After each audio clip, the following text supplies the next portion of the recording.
A gas leak shuts down part of our campus this week. Plus, we honor our veterans. I'm Kaylin McCaslin. And I'm Zach Lewis. Your news starts now.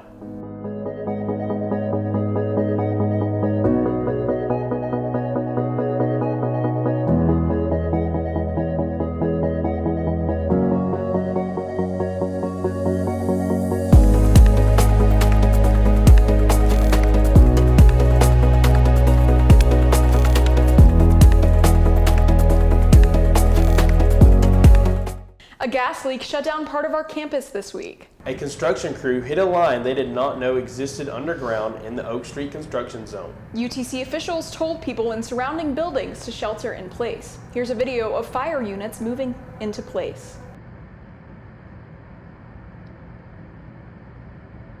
That included Johnson O'Bear Apartments, the Metro Building Complex, Davenport, and others. The situation was resolved in about an hour, and campus officials issued an all clear.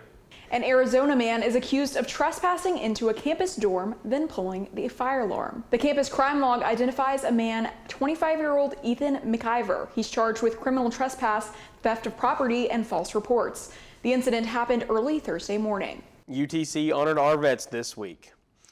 The week kicked off with the Veterans Day luncheon on campus. Terry Ellis was the keynote speaker. He's a first lieutenant with the Army National Guard. He's also a professor of practice with the UTC Accelerated Nursing Program. Being a veteran isn't about a single moment. It's about a promise made.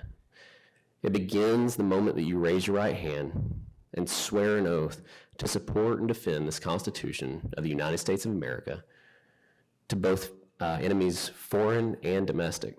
Ellis was one of 3 campus vets honored with a quilt of valor to honor their service. The celebration didn't stop there. Veterans and their family members got to enjoy a lunchtime meal this week. The food trucks lined Oak Street for the event. So we have our post-Veterans Day food trucks on campus.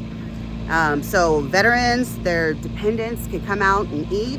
Veterans also got to take part in a raffle for bicycles.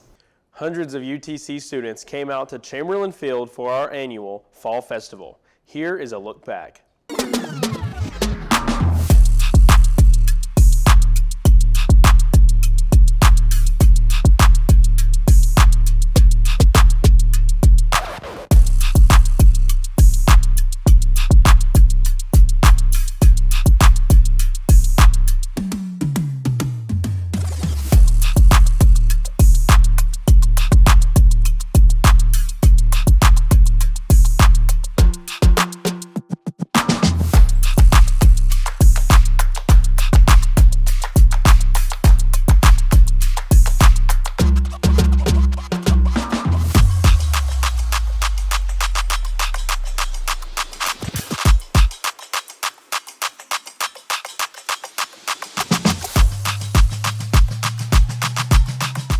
What a roller coaster of weather we've had this week. First, bitter cold and then a big warm-up. Here's Dean DeSilva to tell us more.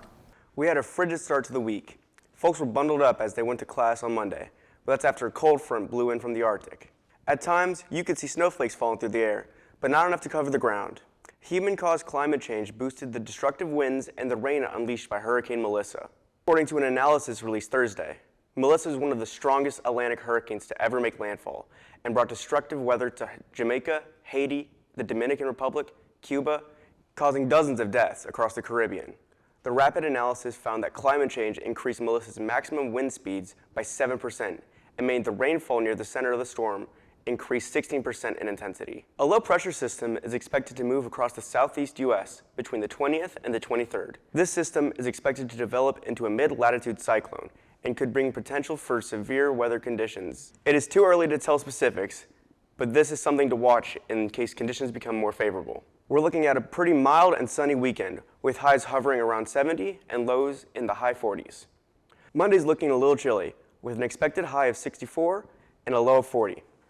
The rest of the week is expected to be warm with scattered thunderstorms, as that low-pressure system sweeps across the region. We're looking at a high of 70 and a low of 51 on Tuesday, 68 and 56 Wednesday, 69 and 54 Thursday, and 66 and 54 Friday. That's all the weather talk I have for you this week. Pennies are vanishing from American wallets. The government says it's time to move on. United States Mint officials struck the final penny this week in Philadelphia, ending more than 2 centuries of 1-cent coin production. Treasurer Brandon Beach said that the move will save taxpayers $56 million. Billions of pennies will remain in circulation, but no new ones will be made. The penny was discontinued for the first time back in 1857. The football Mocs make a strong showing against Furman. But it's a tough road for both men and women's basketball. Here's our Dominic Butler with more. The Chattanooga Mocs snapped their losing streak with a 45-28 win over Furman Saturday at Finley Stadium. Freshman quarterback Battle Albertson shined in his first start, throwing for 277 yards and 4 touchdowns, while adding 85 rushing yards. The Mocs defense also stepped up as Kai Teo's 51-yard pick six in the third quarter turned the momentum. Running back Journey White sealed the game with a late touchdown after a Furman fumble. Chattanooga is now 5-5 overall and 4-2 in Southern Conference play, with Mercer this Saturday. After a dominant season opener, the Mocs men's basketball team has hit a tough stretch, dropping back-to-back road games to St. Mary's and UNLV. Teddy Washington Jr. has been the bright spot, leading Chattanooga in scoring in both losses. The Mocs kept things close early against St. Mary's, but couldn't overcome a second-half run by the Gills. In Las Vegas, UNLV's hot shooting proved too much as the Rebels pulled away late. Chattanooga now looks to regroup at home this Saturday when they host Florida Gulf Coast. That's this edition of Mocs News. Thanks for joining us. Be sure to keep up with us on our Instagram page. We're also on Facebook and YouTube. Have a good weekend.